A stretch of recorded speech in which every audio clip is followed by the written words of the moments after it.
سلام دوستای عزیز، به کانال من خوش اومدین. توی این ویدیو طرز تهیه خامه ترش و یا ساور کریم خانگی رو براتون آماده کردم که امیدوارم خوشتون بیاد. خامه ترش یکی از فرآورده های لبنیه که میتونین اون رو در پختن کیک، انواع کسرول ها به عنوان دیپ و در کنار پوره سیب زمینی سرو کنید و بسیار هم خوشمزه است. مواد لازم: خامه 500 میلی لیتر، باترمیلک 3 قاشق غذاخوری. برای این کار ما به یک بطری شیشه‌ای تمیز و استریل شده نیاز داریم. برای استریل کردن هم شما میتونید شیشه‌تون رو چند دقیقه در یک ظرف حاوی آب جوش قرار بدید و بعد اجازه بدید که کاملا خشک بشه.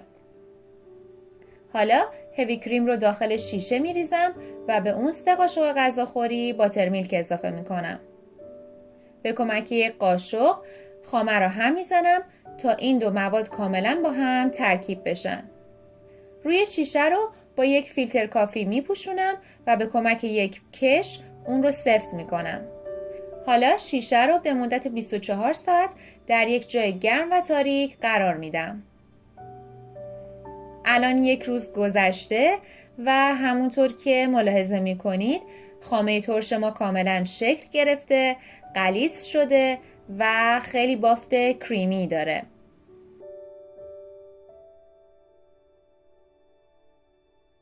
درب اصلی شیشه رو قرار میدم و شیشه رو به مدت یک روز داخل یخچال میذارم تا خامه ترش کریمی تر، غلیظتر و البته کمی هم ترشتر بشه. خب الان یک روز دیگه هم گذشته و من شیشم رو از یخچال در آوردم. همونطور که بافت خامه ترش رو ملاحظه میکنید بسیار کریمی هست و نرمه.